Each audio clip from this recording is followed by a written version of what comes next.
Welcome back to the Weekly Roast. How's it going, guys? How the hell are you? How are your hearts? And of course, on this day of all days, for the entire of the year, how are your heads? Well, actually, it should have been how are your hearts. Nevertheless, how are you getting on, guys? Happy Valentine's Day. It is the day of love. And what better way to spend it, whether you're with somebody or alone, than to listen to a podcast documenting some of the most perverted first dates that people have ever had. Guys, you never cease to amaze me. Like, I genuinely nearly got sick when I listened to some of these voice notes that come in. So I'm not going to beat around the bush for much longer, other than I just want to say thank you to everybody so much for listening to the podcast. I really, really appreciate it. And thank you to everybody who has taken the time to leave a little review about the podcast, who has rated the podcast. And so many of you have just sent me these nice messages on Instagram about when you're listening to it, how you're listening to it, and who you're listening to it with, etc. Thank you so much. It gives me such a lift. So I really appreciate it. And also, just to a momentary little bit of brief business beyond the podcast, my book is coming out on March the 14th, as some of you will know. You can pre-order it at the moment from easons.com. And if you pre-order it, it will arrive on the publishing day, which is March 14th. Also, there's a book launch happening in the Sugar Club, which is where I did my first ever live shows, by the way. 2 years to the day, would you believe? On the exact weekend, 2 years ago. It's whenever I had my first sort of panic attack in person. But there's a book launch happening and I'm going to be interviewed by Darren and I would love to see you there. So you can also get tickets for that on easons.com. If you just want to support the podcast or if you want to support me, please consider pre-ordering a copy of the book and or showing your face at the launch. I'll be doing a Q&A as well, so you can ask me all the various pertinent questions you might have around alcohol, I guess, and other matters of the spirit. Nevertheless, welcome back to the Weekly Roast. Okay, guys. No more messing. Let's bring it straight over to you. This first one is just... I don't know why Kieran's put it first in the list, because it's honestly so disgusting. And I don't want it to be a case of like begin as we mean to go on. But just have a listen to this and I want to get your thoughts. If you think that you've had a bad first date, okay? If you think that you've let somebody down, if you've occasionally been walking down the street and, you know, all of a sudden remembered something you said or did in a date almost 10 years ago, and been overcome with embarrassment, at least take solace in the fact that you were not this guy. Run the tape, let's go. Hi Mark. So for my worst first date experience, it's probably been my worst ever dating experience, arguably my worst ever experience with a man, was I was dating a guy, well I wasn't dating a guy, I suppose he was local and we were texting and he was a bit of an arsehole, and I suppose it's worth noting that for future reference. But anyways, we were texting and we decided that we'd go on, I suppose, a bit more of an official date because we really only kind of seen each other on nights out. So we went on a date and we ended up back in my house, and I woke up the following morning when he left to a shit stain on my bed that he had left behind. So it kind of ruled out the fact that he was an arsehole, but the fact that he couldn't wipe his own arsehole was not for me. That's my worst ever experience. Just no. Just absolutely not. No. Oh, how was your date last night? Man, I don't know if it was great. Really? What happened? Did you maybe ask uncomfortable questions about her past that, you know, you weren't entitled to that information? No. Did you maybe bring up religion and politics and some of the other classic no-nos for first dates? No. Did you leave a shit stain on the duvet? On the duvet, by the way, not even the sheet. What the hell are you doing that you're sitting atop the duvet and sort of letting the duvet swipe your bum like a credit card? This is complete and utter insanity. There's no coming back from this. We're through the glass. You know, you've lost it. What's going on down there? How sweaty is your swamp? If there is even like a 3% chance, that like a 4% chance that you think, I should go back to hers. I really want to go back to hers. I am very, very horned up. However, there's a slight chance I'll leave a skid mark atop the do. Do you know what I mean? You just don't go back. You go to the lane, the alleyway behind the pub, and make a makeshift B-day out of 2 cardboard boxes and give your fucking ass a wash or a rinse. Use the hand sanitizer on the way out of the pub and just whirl it around. This is the worst thing ever. Oh my God. There's a part 2. She explains what happens. Let's go. No, I should add, I don't think he actually shit in my bed. Oh, good I stuff. think it was actually, which is kind of worse, it was just he couldn't clean himself. Oh, Which is so much worse. And also the worst thing was my bedroom got quite hot. And obviously we had pulled down the duvets because we were quite hot when we were sleeping.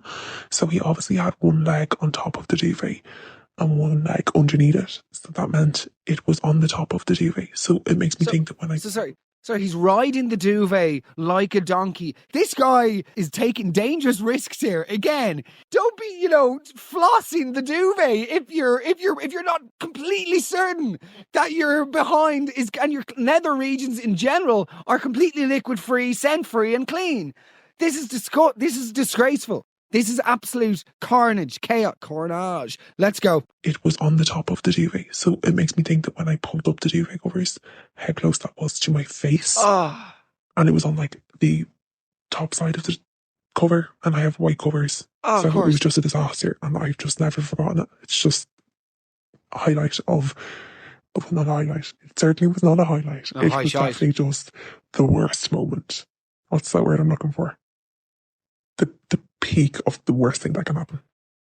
Yeah, well said. But like, I mean, let's be honest, okay? There is a moment in most Irish households after sex when there's just a little bit of guilt, okay? And that could be from our ancestors, we don't know what, but there's just a fleeting bit of guilt. That is, I cannot fathom that moment when you were in your bedroom, there's a condensation on the windows, the air is thick with indecent regret and passion and all the rest. Your man has sort of slid down the banisters to get to work, and you're remaking the bed, and you lift up the duvet and then the waft hits you and you just sort of get that, surely not, surely not. But then the world descends on you all at once. So it's sort of like whenever you've stood on dog shit. But at least then it's a dog, by the way. It belongs to something with four legs, not to some two-legged accountant. Do you know what I mean? From Tralee, who doesn't know how to wipe his arse properly. This is utterly... I'm so sorry you had to experience this. Okay, now this one, guys, I don't know if this is true. Like... I'd like to believe it, but at the same time, I'm sort of on the fence. Let's run the tape and we will see. Went on a date with a guy, had dinner, waiter came up. Would you like to see the dessert menu? What does he do?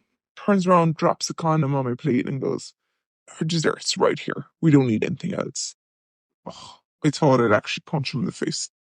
No, like I just don't. Are you going on a date with a 14-year-old trapped in like a 32-year-old's body? Do you know what I mean? Oh, just like your comedy, Mark. Brilliant, thank you. Like, is this some sort of 13 going on 30 scenario where you've literally got a teen boy? Why would he produce the condom out of his pocket in front of the waiter? Why would he drop it on the plate? Do you know what I mean? Why would he throw it down in the plate and be like, this is all the dessert she's getting, in that sort of quasi-American-esque accent that you put on? I really do want to believe you, okay? But something it's so absurd that, well, maybe that's why it's true. Come on, like, oh, and would you like the profiteroles for the dessert? Profiteroles? No, I've got the prophylactic. Do you know what I mean? Surely, like, this is just brilliant, Mark. Oh, you must have gone into anaphylactic shock. Brilliant, Mark. Did he say here's Johnny as well? Come on, he didn't produce a Johnny that quickly and just slop. And was it out of the packet or was it in the packet? Yeah, I don't know. I'm on the fence about that one. I'm going to give that a 6 out of 10, potentially untrue. Okay, look, this next one.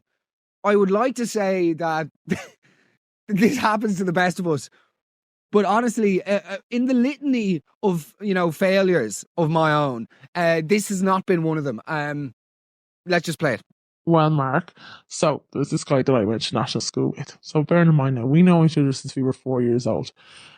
Stunning, absolutely stunning guy. We had a little snog one night after a disco or whatever, back in the day, disco, and went on then to go on a first date. So we did. We went to cinema and we went and got a bite to eat. Grand. Went out, got a few drinks then after. So I went back to a friend of ours and we went upstairs for a cuddle. So the cuddle was going lovely, bit of snogging and whatever. And went on then and we were fooling around a bit more and it was leading up to sex, which was grand, And we were there anyway and He proceeded to think he had entered. He did not enter me. He proceeded to fuck the pillow, which was under my back. And yeah, he had a great time. And I lay there, still waiting for me jollies. That. What do you mean he shagged the pillow? Okay, and also, you referring to that as me jollies is utterly depraved, okay? Oh, me jollies. Like, but when you say he was shagged, how, like, do you have, I hope they're leather pillows at the very least. I mean, what sort of concept of a vagina or just basic rudimentary anatomy does this guy have? He didn't shag the pillow for the entire thing. And surely, if he was, right, and if you're lying there and he's coming in, like, surely there's like, no, but the moves always have to happen. But as surely as always is the case, there would have come a moment when he goes like, is it in? Do you know what I mean? Since God was a boy and people have had sex, there is one moment it's like, is that okay? Is that in? Because it's not like the movies. That's the reality, by the way. Movies and pornography and the media have convinced us that sexual activity is very, very different to how it really, and you know, how it really transpires. And there was always a moment, from what I've heard, whenever somebody goes, is it in? He didn't shag the pillow. Did he climax? Do you know what I mean? Did she mention, did he climax? I mean, she just kept going, me jollies as well. You can't, like, what are you, Alison G? You can't refer to sex as me jollies and be expected to be taken seriously.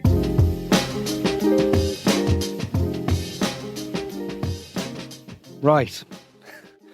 Okay, so on we go. It's been an interesting one so far. You know, we've had guys who are assumingly educated by porn, fornicating with literal pillows. And then we've had other guys leaving, you know, more than just a memory in the rooms in which they've had sex. Now, I'd like to begin this part of the show with a rare, okay, but sincere, positive one. It's nice to occasionally have a happy ending. And no, I'm not talking about that type. Hi, Mark. I'm looking forward to seeing these answers. So, my first date, I met a fella in a pub in Galway. We hit it off. We had a lot of drinks. We ended up kissing up against an emergency exit door. It got rowdy. I had my back up against the door.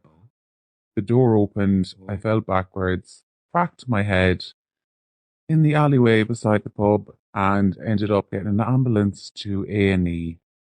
A side note, it was St. Patrick's Day. So you can imagine A&E on St. Patrick's Day. God. It was absolutely mortifying. I ended up with the concussion, 10 stitches, but we're still together and married. Let's go. So it worked out in the end, but that was our first date. I love it. Fair play. That's a great story. It's a great story to tell the grandkids, or in lieu of the grandkids, it's a great story to send to a neurotic podcast host who is undoubtedly sort of judging you at the same time for being so careless and reckless. And whenever you say things got rowdy from a kiss, what exactly do you mean? Do you mean handsy, or do you mean just like aggressive kissing? Because also, I think I've said this before, but like, I just don't really understand like passionate kissing. Do you know what I mean? You know, whenever like you're kissing somebody, and this is back in the day, but like, you know, when you'd be like 15 at a disco and you'd kiss somebody and they go like, oh, I'm not that good. I'm not that good. I know that I'm not that good. I've never been that good at kissing. I'm still not. If someone, I'm awkward and ashamed when somebody moans. You know, it's insincere. I don't believe it to be true. Let's just move on and keep our noises to ourselves, okay? I've said it before on the podcast. Irish people aren't designed to make noises during or intercourse, if that's what we're calling it, okay? Anyway, I'm very, very happy for you. I'm glad you got married, and I thought things were going to take a very sinister turn for a second, but they didn't, and we love to hear it. Now, let's get back to the complete and utter slop, okay? This one, this is a handy enough voice note now. That's all I'll say. Hi, Mark. So this is my worst date story. I have many, many, many, many, but this was particularly odd. I met this guy online. We were just chatting for a while, and then we decided to meet up and go for a date. And he seemed really normal, like. So we met up anyway. We were just sitting there, like he wasn't really chatting. He just seemed I don't know, maybe I thought he was just a bit shy or whatever. And he kept kind of looking down at the table and like looking at my hands and like asking me all these weird questions about my hands. Like he was like, "Oh, your hands are really small." And like my hands are small, but like they're not fucking tiny. Like, and he was like, "Oh, you know, they're really small, they're really cute. What's going on about my hands?" And asked me like these weird questions about my hands and about like what do I like play any instruments and all this weird shit anyway. Herbert. So I was like, all right, okay, I need to get out of here. Like, this is what's the story here? Like, this guy is insane. So I, you know, made an excuse and went home. That was fine. He was like text me when you get home and stuff. I was like, no intentions texting him. That was the end of that. You know, no intentions speaking to him again. Oh, and I forgot as well, which actually tipped me over the edge on the day. How I forgot this part, I'll never know. So he like took one of my hands into his hand and was holding it, and it kept taking my ring on and off my finger. So he was like putting the ring on and off my finger. Insane, right? Like I only met this guy like rubbing my fingertips and stuff. Anyway, so yeah, went home and stuff, and then didn't text him say I was home. That was the end of it. I was like, delete, block, never speak again. And I got a message from him, and he just this big huge spiel about how he had this hand fetish and how There's a he shock. loved hands and all this mad stuff, and that couldn't wait for her next date till I could have my small hands wrapped around, you know. Like, No. you can probably imagine that part yourself. But anyway, so yeah, needless to say, I blocked, deleted. Okay, well, I don't want to imagine that part, right? But you're talking about his Willie. Well done. This is just, okay, I don't want to kink shame, okay? There's no kink shaming. There's no slagging people here for their freakish, I'm joking, for their completely insane things that they're attracted to. But like a hand fetish, of all the fetishes, that's a very good one to have, you'd assume. Like, it must be so, you must be just always horny. You must be just always horny. Like, let me ask you something, okay? If you have a hand fetish, if you're talking to like somebody who uses sign language to communicate, is that like going to a lap dancing club? Genuinely. Is that like going to if you have a hand fetish, surely just go to like a bowling alley and watch people put their finger. That's like a sex show. That's like the equivalent of a moron jock going to a ping pong show in Thailand. Do you know what I mean? Oh man, have you heard about it? Yeah, we have heard about it, Carl. Or like fingerless gloves. Would that be like somebody just walking around with like a Johnny with a bit slipped off the top? This is, I don't know. I mean, I think in this instance, right? Okay, him telling you that he wants to see your small little hands wrapped around his willy is totally inappropriate after the first date. I back him for being honest about his fetish. Do you know what I mean? At least he's, okay, sitting at the dinner table and just staring at your little mini mitts is a bit perverted, but like, at least he's direct and upfront about it. We have to sort of be supportive of kinks these days, don't we? Like, we have to, can you imagine him at mass? We'll now let each other offer each other the sign of peace. Oh, fuck yeah. Come on. Ring the bells. Let's go.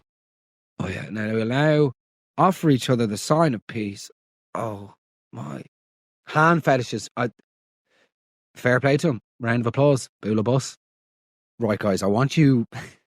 I don't know where you are when you're listening to this, whether you're driving your car, whether you're walking the dog, whether you're sitting in the office, whether you're working from home, whether you're doing admin, right? I would like you to focus for this one because this story is, it's complete and utter chaos. Again, you know, you think you've lived a life, you think you've been on some weird first dates. Try and follow this one. Have a listen, okay? So, very long story short, we went to bottomless brunch and actually had quite a lot to drink. But his sister rang him crying, saying that their dog was dead. And he then got quite upset and basically insisted that I come back with them. And he was like, just in case, still not really sure what that meant. But we got there and the dog was absolutely fine, literally greeted us at the door. But she was still sobbing and was still really upset and was basically demanding that we take the very alive dog to the vets because in her eyes, the dog was still dying. And yeah, basically when we said no, she just started hurling abuse at us, mostly me, saying that we were useless and all this fun stuff. And eventually we managed to calm her down. So I ordered a taxi, and while I was waiting for the taxi, he tried to kiss me, and within 2 seconds, just whipped his little fella out in the hallway. And yeah, never saw him again, but he does post the occasional picture of the dog, which is, yeah, still alive. That is just complete chaos. That is complete chaos from start. There's more unnecessary plot twists in that story than an episode of Fool Me Fucking Once. That is, hold on. So let's just call this one Dr. Doolittle fella, okay? So you go to, By the way, there's no prizes for guessing on what part of the country this girl is from. Mark, is that your sister? Brilliant. Deirdre. She goes on a date with this guy to bottomless brunch, okay? So you go to bottomless brunch, right? You get drunk, that's fine. The guy, it's an interesting call for a first date. I think fair play to you, but it is like, no, actually, usually bottomless brunch is real like, it's Sarah's birthday, so the girls are all going to bottomless brunch. Work, but you know what I mean? That's the sort of buzz of bottom. There's always a sash involved. Do you know what I mean? And prosecco and orange juice, and then like no one's eating the French toast. But then like because it's bottomless brunch, the food always gets left on the plate for the whole day. So eventually, anyway, this isn't a roast of bottomless brunches. Is it possible to go for a brunch these days without having a drag queen at it performing karaoke? That's, by the way, that's not against drag queens. I just don't know if it's. Anyway, you go on a date to bottomless brunch, right? And you get drunk, fine. The guy gets a phone call from his sister to say their dog is dead. That is devastating news. And then you sort of say like, oh, he gets a bit upset. Well, of course, but I feel like there's a suspicion in your voice. Anyway, you go back to his house and then the sister starts hurling abuse at you. What is going on? I feel like I'm not getting the full story here. What's going on? She's demanding you to bring him to the vet. And then, last but not least, the guy goes in for the kill. He goes in to kiss you. And within a minute, pulls his penis out of his trousers in the hallway. What the hell is going on here? This is completely unacceptable. You get back to the house, okay, where you're met with, at the front door, a dog with the waggy tail. And then when you're leaving the house, you're met with the guy with the waggy willy. Brilliant. It doesn't even make sense. Brilliant. A waggy willy. What the hell is a waggy willy, Mark? Stop trying to put sentences together to make sense that don't. This is why day drinking, brilliant, Mark, you weren't good at any type of drinking, but this is why day drinking is just such a bad idea. It's all just chaos. It all just results. It's like 3 o'clock in the day and, the wheels just fall off entirely. Let's just go to the next one. Before actually we play this next one, I need you, dear listener, to listen carefully because you might recognize the voice. I'm not gonna say any more than that other than listen out for the phrase "me jollies." Yeah. Okay, let's go. Here's a good one too. Kissed this guy at a birthday party, but we exchanged numbers, meet up again or whatever. And we did. So he texted me anyway, we were going on a date. So got myself all dollied up, looking pretty, and went to collect him at his house, or so I thought. So I went in, he was in a t-shirt. And I thought, all right, okay. He said, yeah, we'll just sit in and watch a couple of episodes of Bodily. I'm sitting there anyway. I thought, fuck this. And here I am all dressed up, ready to party. So, and by the way, was extremely good looking. Had completely forgotten that he was hot. So, decided to initiate some rumpy pumpy and sorry, rumpy pumpy. You just hand call it rumpy. I drew the line at me jollies, okay? Rumpy pumpy. Are you what the hell are you here as an individual? Are you fucking, I don't want to say Mr. Bean, who are you? Rumpy pumpy and me jollies. Let's just keep going. This is insanity now. Decided to initiate some rumpy pumpy. Brilliant. And that was fine anyway. We toddled off upstairs. Yes, to all the Sheilas out there, I was looking for sex on a first date. Let's go. Don't come for me. He was fucking gorgeous. Let's go. Went upstairs. So he proceeded my head down towards his nether regions. So that was fine. Bearing in mind, I've been told before, I'm pretty good at this. Do you know when I have pretty good technique? Good stuff. He lay there like a plank of wood. He literally did not move, did not moan, did not utter a sound. Okay, well, just in defense of the guy for a second. He did not move. What do you want him to be doing? Jumping jacks whilst you're filleting him? Do you know what I mean? What's the appropriate etiquette when someone's receiving a blowjob? Are you supposed to be going oh yes? Do you know what I mean? I don't understand. This is the problem. Irish people, we find it very uncomfortable to be sexual individuals. And I think if you're filleting him, okay, what do you expect from him? To be lying there like a plank of wood? Surely him being stiff is a good thing. Brilliant. Let's keep playing. Did not move, did not moan, did not utter a sound. I was like, what the hell? Is he dead? And lo and behold, then next thing all I knew was he was finished. Good stuff. He was done. And again, I was still there waiting for me fucking jollies. Yeah, you have to stop with the jollies. You just have to stop this madness. You can't refer to... Oh, me jollies. Oh, come up there now. We've been down Orlando. Me and Craig been down Orlando, but we're coming home now. We're going to get me jollies. Going upstairs there, get me jollies. I mean, look, I'm sorry that you continuously are trying and failing to get and receive your jollies. Hopefully you receive them somewhere soon. But like, I don't know. I'm not going to comment. I can't comment on what the, I suppose desired... Kieran, my trusty producer, what do you think how should you conduct yourself if and when, how should a person conduct themselves if they are receiving a blowjob? Yeah, I'm about to jolly, like, oh God, jolly good. Oh my God, this next one actually. We're going to have to take a break after this next one because I'm going to need to get a glass of water and maybe get a cold face cloth and drape it along my forehead because this one, the mind genuinely boggles. Let's go. Met a guy in a club years ago and we decided to go on a date. So met him the following weekend. All was going well till he asked me had I got any piercings or tattoos. So I just said, obviously, the nose and tongue pierced, and I had one small tattoo. I was wondering why he was asking so early in the date about them. He then proceeded to tell me that his favourite piercing was of his ball sack. And I said, oh, how come you have that done? And he said, well, I go commando and I love how I feel against my jeans when I walk up and down stairs. So needless to say, there wasn't a second date. No, like, you can't be raw dogging the Levi's, okay, with your bare sack, with or without a piercing, and then be telling people this on a first date or otherwise. This is just bananas. I didn't realise you could get a ball sack pierced, by the way. All right. Mr. Fantasia over here. Can you, yeah? Oh, God. Did I ever tell you about when I was 13? When I was 13, it was an Irish college. It was a reunion from the Gaeltacht. And we all went and got our eyebrows pierced. And I ended up having a seizure and getting sick of myself. And I came to, lying on the floor, and the guy just came in and he had ball bearings all down his forearms. And like, he had everything pierced. He was wearing Levi's, actually.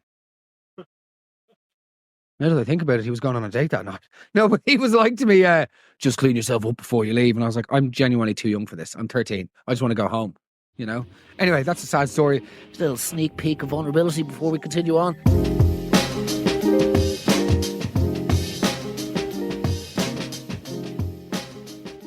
So love is in the air, guys. Well, lots of stuff is in the air. Some stuff's on the duvets. Yeah, I hope you're enjoying this.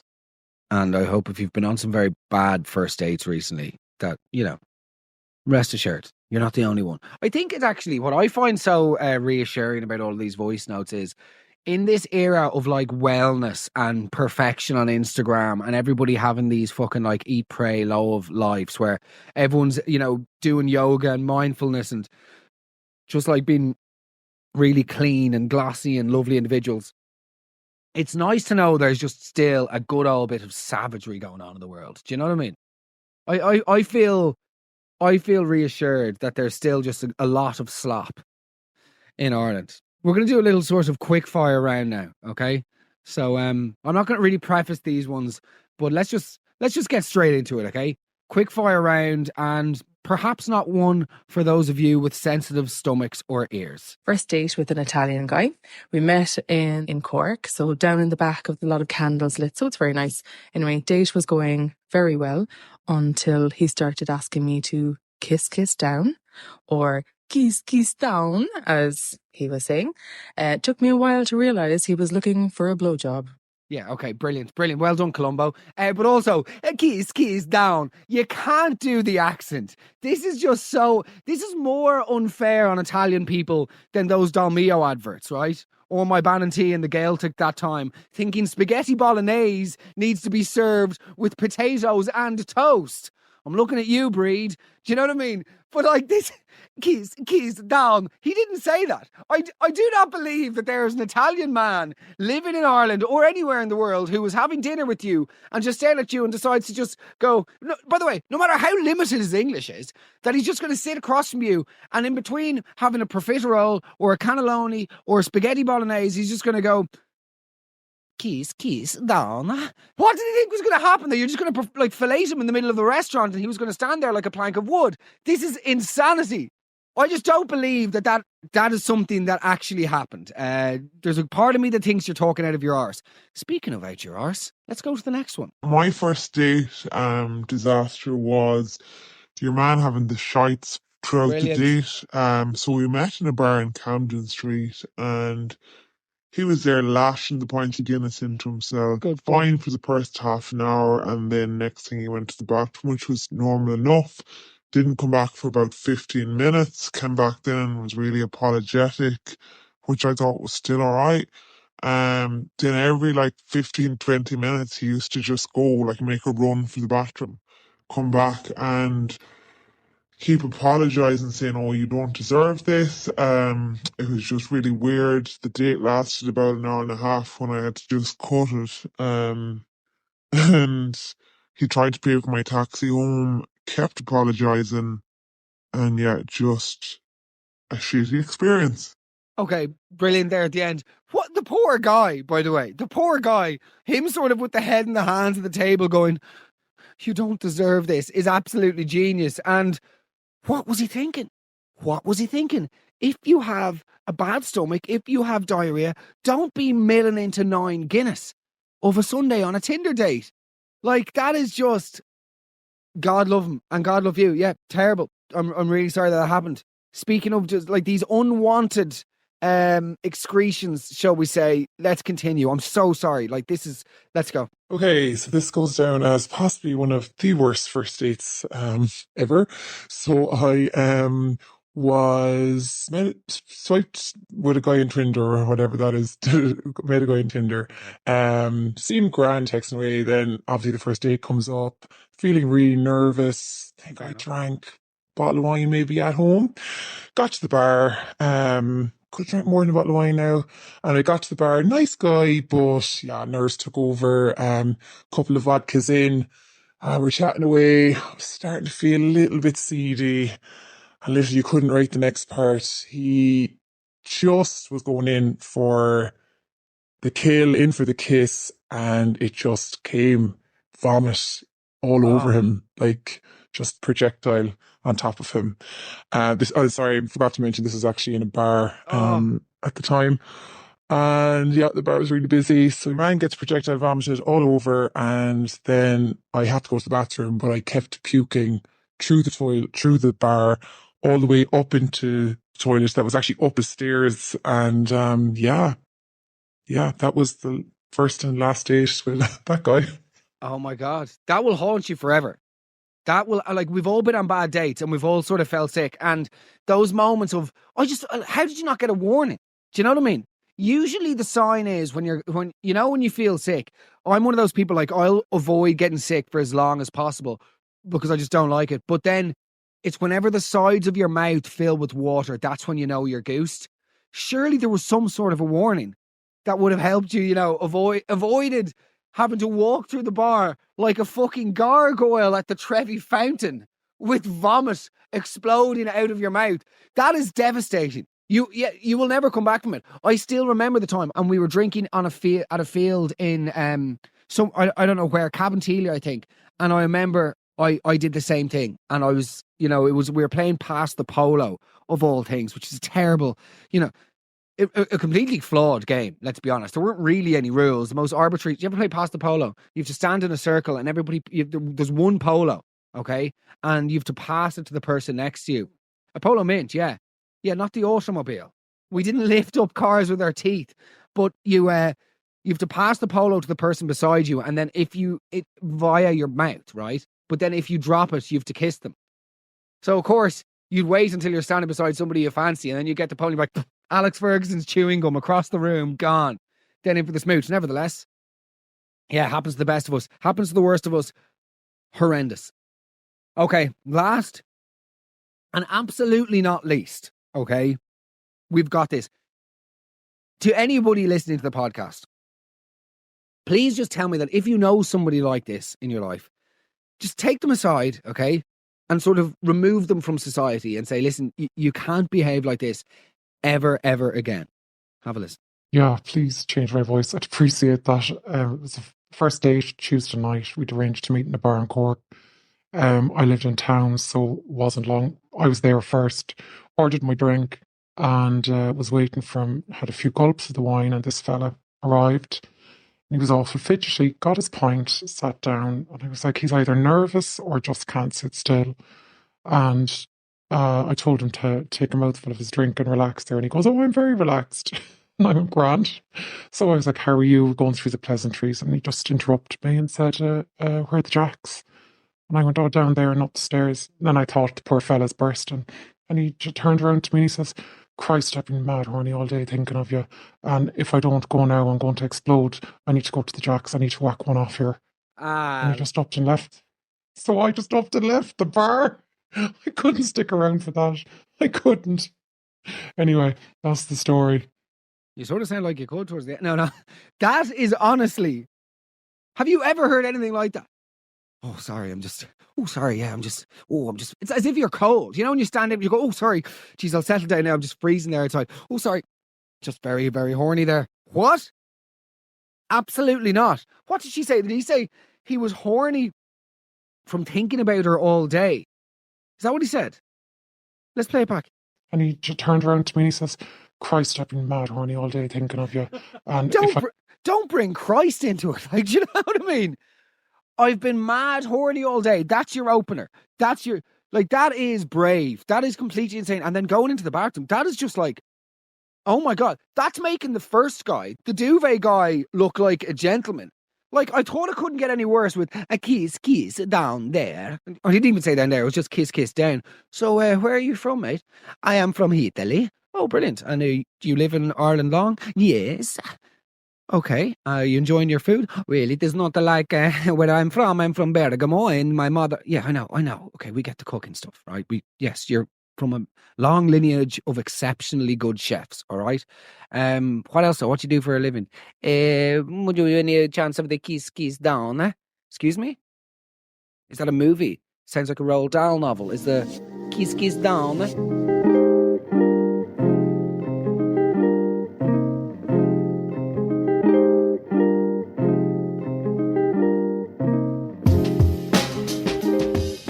Guys, honestly, we could do a part 2. We could do a part 2 and a 3 and a 4, and we might have to revisit first dates in the future. But that's all we have time for today. Listen, thank you so much to everybody who has sent in your voice notes. If your voice note has not made it into the show, fret not. Please do not despair. We will be releasing a best bits over the next couple of months, and perhaps you will hear your story there. As always is the case, if you want to be part of the show, send me a DM on Instagram at @MeganMark. You can maintain complete anonymity. We'll use the voice changing equipment so nobody will know who you are. And to you there, the listener, thank you for listening. Thank you for tuning in. I really appreciate it, genuinely. If you're enjoying the podcast, please share it with your friends. Let people know about the weekly roast. And mind yourself. Have a good week. Be careful out there. If you're going on first dates, remember that there are absolute lunatics doing the rounds. So mind yourselves. Speak to you soon.